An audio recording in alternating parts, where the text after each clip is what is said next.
Hola, ¿cómo estás? Mi nombre es Graciela Ferreira. Hoy vamos a ver el modelo de negociación de la Escuela de Harvard según William Ury. Ury es uno de los coautores del libro Sí de Acuerdo, que seguramente leíste en la materia correlativa anterior, Gestión del conflicto y la negociación 1. Lo que propone Ury es cómo actuar frente a situaciones difíciles. Por lo tanto, ¿qué es lo que vamos a hacer en este video?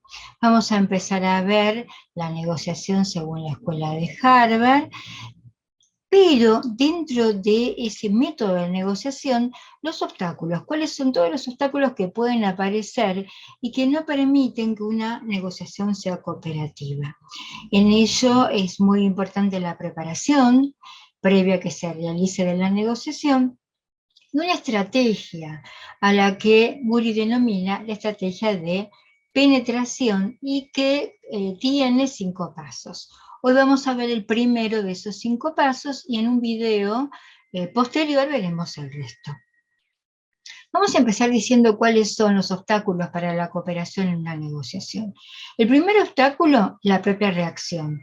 ¿Cómo reaccionamos nosotros frente a una situación conflictiva? El segundo, las emociones del otro. ¿Cómo siente el otro emocionalmente ese conflicto? ¿Y cómo es su comportamiento frente a esa situación específica? En tercer lugar, la posición de los otros.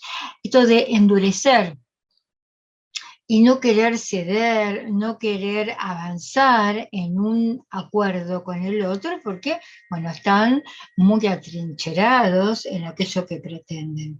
El cuarto obstáculo, el descontento de los otros, porque a lo mejor pensaron que iban a obtener un resultado y no fue posible, entonces están enojados. Entonces Uri lo que propone es tender un puente, él habla de un puente de oro.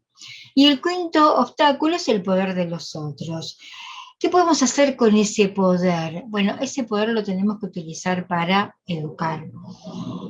¿Cómo educar? Bueno, educar para Uri implica tratar de que el oponente reconozca que es mucho mejor negociar con intereses y dejar las posiciones de lado. Es mucho mejor obtener un resultado que pueda ser satisfactorio para ambas partes. Entonces acá tenemos los 5 obstáculos y las estrategias que propone. Con respecto al primero, que es la propia reacción, dice que es importante acá recuperar el equilibrio mental. Y para ello utiliza una metáfora, subir al balcón. Cuando subimos a un balcón y miramos hacia abajo, lo que estamos haciendo es tomar distancia. Por lo tanto, podemos ser muchísimo más objetivos que teniendo el conflicto más cerca. Y además, podemos observarlo desde otra perspectiva, otro enfoque. Las emociones del oponente. Bueno, acá lo importante es que si la persona está enojada, tiene ira, lo que tenemos que hacer es asociarnos, ponernos al lado del otro. Entonces los dos lo que vamos a hacer es atacar el conflicto con toda la agresividad acumulada. No vamos a atacar al otro. Utilizamos toda esa energía para atacar al conflicto. En tercer lugar, las posiciones del oponente. Acá lo que dice Uri es que no hay que rechazar las propuestas del otro. Lo que hay que hacer es replantearlas, o sea, sacarlas de esa posición y orientarlas hacia los intereses. En cuarto lugar, el descontento. ¿Por qué habla de un descontento? Y porque puede haber una distancia importante, a la que llama vacío, entre el resultado esperado y lo que se puede obtener. Es acá donde hay que tender un puente de oro para ayudarlo a transitar este vacío o este camino entre lo que quería obtener y lo que realmente obtuvo. Y por último, el poder del oponente, demostrarle que no puede ganar solo, El conflicto genera interdependencia.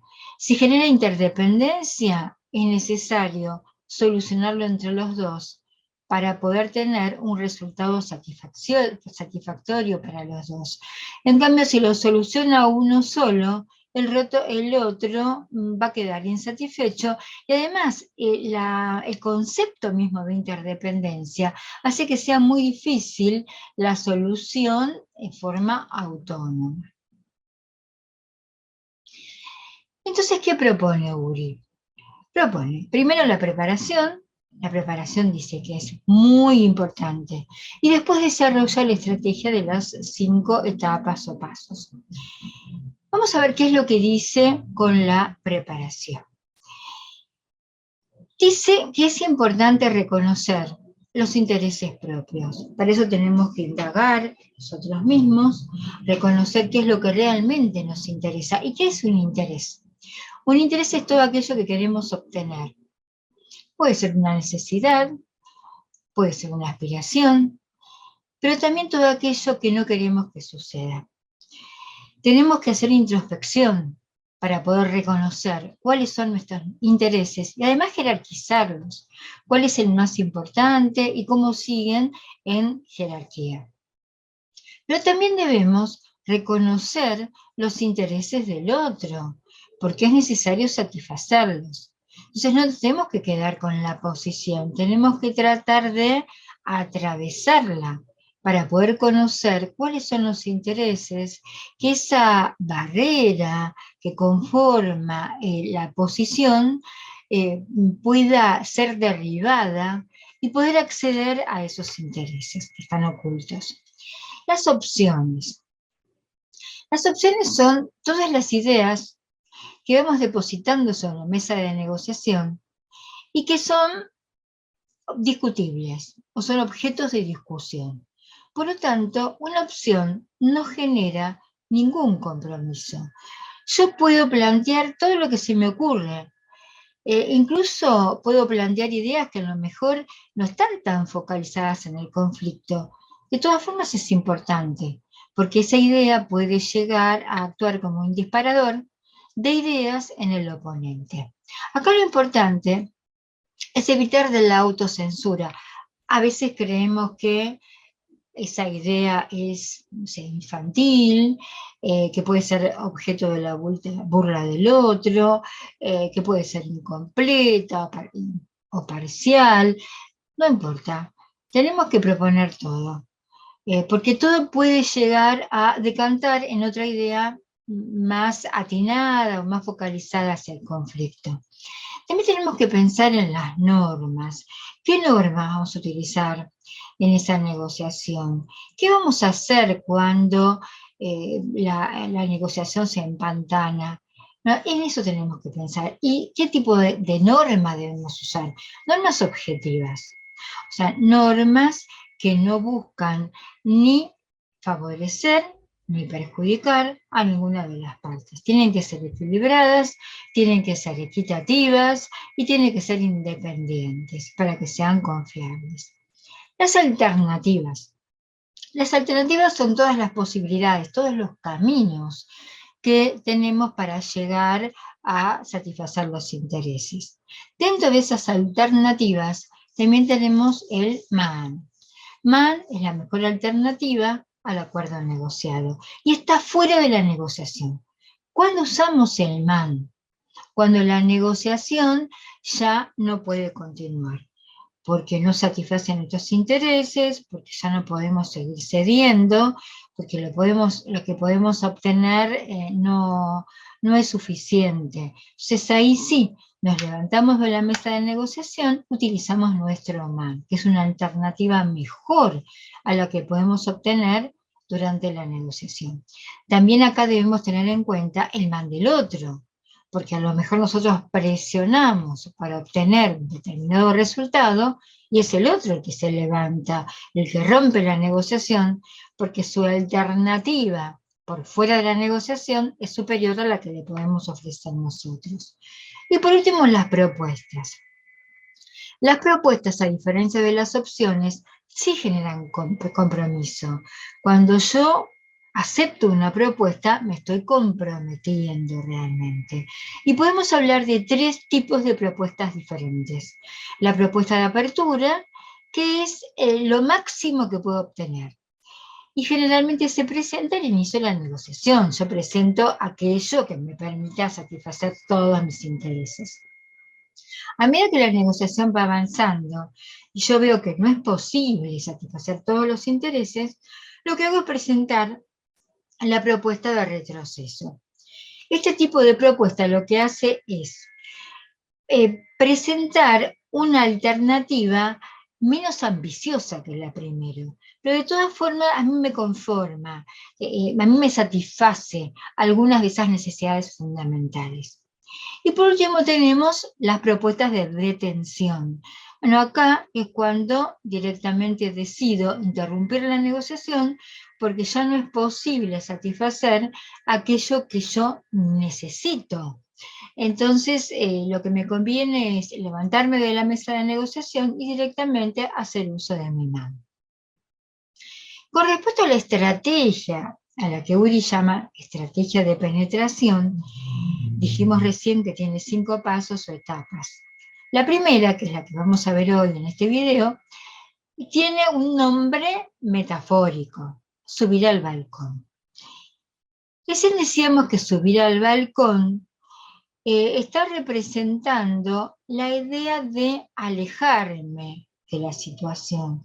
Si yo me alejo de la situación, si tomo distancia, puedo tener un enfoque más objetivo, puedo tener una perspectiva diferente. ¿Por qué me tengo que subir al balcón? Para evitar las reacciones impulsivas. Si el otro me ataca, hay 3 reacciones impulsivas que pueden darse frecuentemente. Una es contraatacar. El otro me ataca, yo ataco. ¿Cómo ataco? Con igual o mayor intensidad. ¿Qué es lo que logro? Escalar el conflicto. Cada vez el conflicto se agudiza más, es cada vez más agresivo, y ya sabemos que si el conflicto está muy escalado, resulta muy difícil desescalar. Resulta muy difícil llegar a algún acuerdo. La otra reacción impulsiva es ceder. Ante una situación de ataque o de agresión, ¿qué es lo que hago?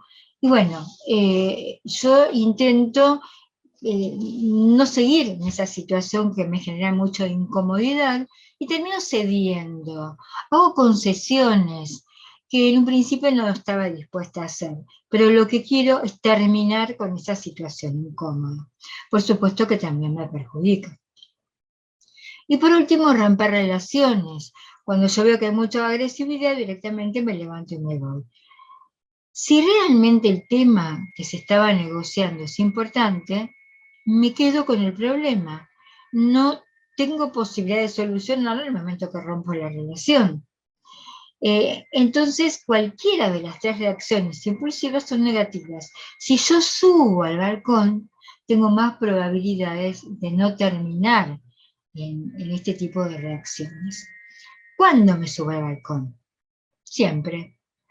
Durante la preparación, o sea, antes de la negociación, porque también cuando yo preparo la negociación tengo que pensar en cuáles son todas las perspectivas posibles, cuáles son todos los enfoques que me permiten analizar esa situación, cuáles son las alternativas viables para presentar cuando me encuentre frente al oponente. Y después durante la negociación, todo el tiempo tengo que estar subido al balcón. Y cuando inesperadamente bajo, sin darme cuenta, apenas reconozco que no estoy tomando distancia, tengo que volver a subir para tener una visión mucho más objetiva de lo que está sucediendo. También es importante en este primer paso identificar los juegos que utiliza el oponente. Uno de esos juegos se llama muros de piedra.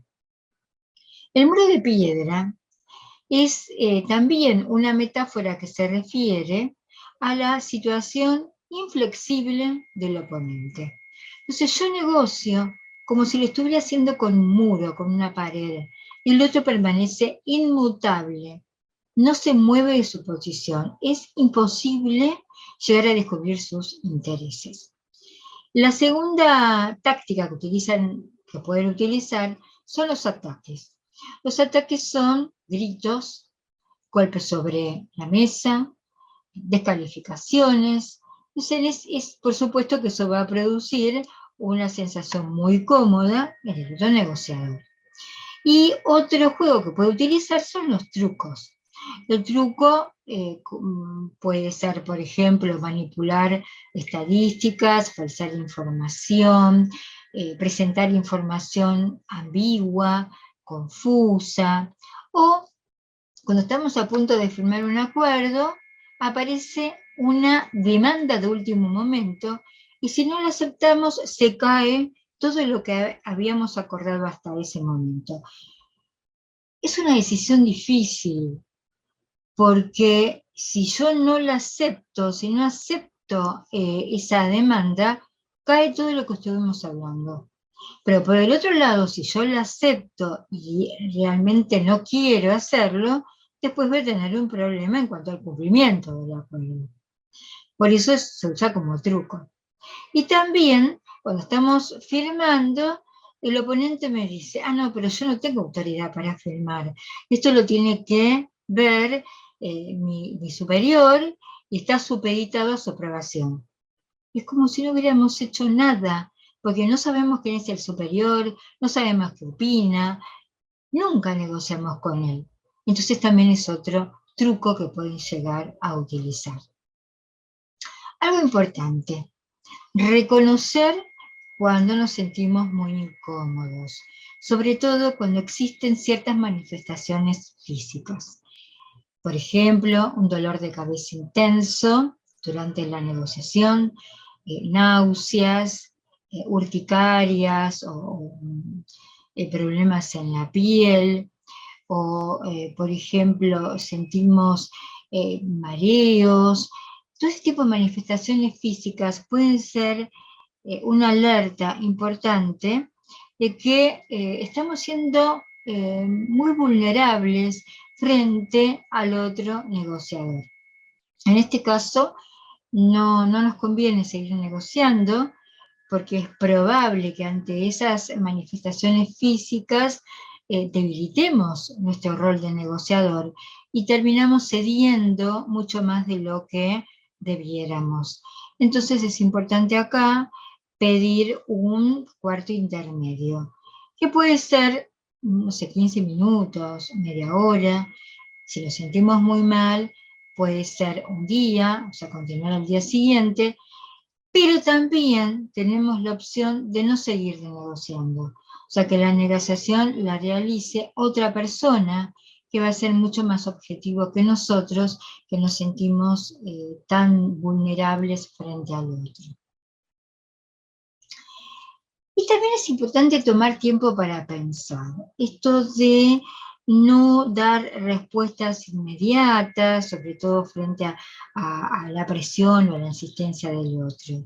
Entonces, ¿cómo podemos hacer para tomar tiempo y no quedar mal frente al oponente? Hacer un silencio. Nosotros podemos hacer un silencio, el otro va a interpretar que estamos pensando una respuesta o estamos pensando una situación que queremos relatar, y eso nos va a dar un tiempo para reflexionar. Parafrasear. Parafrasear es una técnica que consiste en reproducir los dichos del oponente quitándole la carga emocional. Lo que vamos a hacer es repetir lo que dijo en formato neutro. Además de ganar tiempo, tiene otras ventajas. Por ejemplo, el otro, de esta manera, reconoce que lo estamos escuchando atentamente, porque podemos transmitir lo que dijo. Y además le ofrece la posibilidad de corregir o de agregar detalles a lo que nosotros estamos parafraseando. Solicitar detalles, o sea, sobre un hecho que la persona relató, le vamos a pedir una descripción más detallada.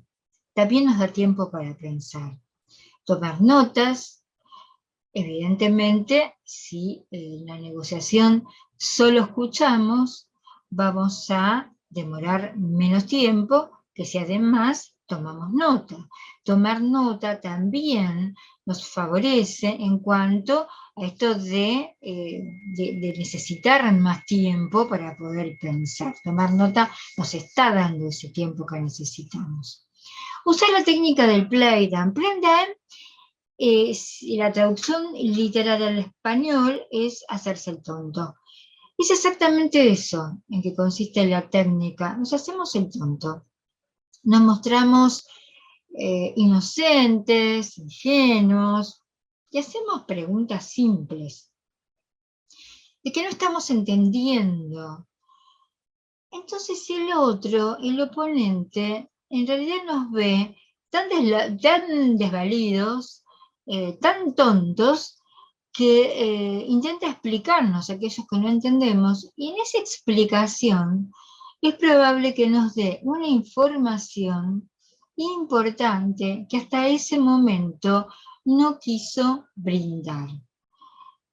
Pero acá, ¿por qué no se la voy a dar a un tonto? Entonces, también esto, el playdown nos sirve para tomar tiempo, para pensar. Pedir un cuarto intermedio, recién lo dije, puede ser en el mismo momento, unos minutos, media hora, o pasarlo para otro día. Y negociar de a dos, también es interesante negociar de equipo. De esa forma, uno es el que lleva a cabo la negociación y el otro es el que registra todo lo que se está diciendo, es el que toma nota y aparte es el que observa la comunicación no verbal. Terminado el encuentro de negociación, pueden intercambiar las percepciones y preparar mucho mejor el segundo encuentro de negociación. Entonces, como conclusiones, podemos decir, en primer lugar, cuando debemos tomar una decisión significativa, importante, nunca debemos apresurarnos. Nunca debemos ceder ante la presión de nuestro oponente. Debemos mantenernos firmes, porque si no vamos a conceder mucho más de lo que debiéramos. Debemos subir al balcón para poder ser más objetivos, para poder tomar distancia de esa situación conflictiva y pensar con la mente más fría. No buscamos controlar al oponente. Lo que debemos controlar es nuestra propia conducta. Si podemos hacerlo, directamente controlamos la conducta del otro. Si el otro tiene una conducta agresiva y nosotros nos mantenemos calmados, de a poco va bajando su agresividad porque se da cuenta que no le sirve de nada. Identificar el juego del otro. Después vamos a ver en otro video de qué forma podemos neutralizar esos juegos. Pero para eso primero tenemos que identificarlos. Hacer una pausa para poder pensar, para poder reflexionar y para no actuar en forma apresurada. Y también siempre tener presente el mal, y tanto el nuestro como el ajeno, o sea, esa alternativa que está fuera de la negociación y que es preferible tomar antes de alguna alternativa dentro de la negociación que no satisface ninguno de nuestros intereses. Bueno, como recomendación final, es importante que si tienen dudas, si no entienden algo, eh, manden un mensaje a través del foro. Ahí recibirán la respuesta.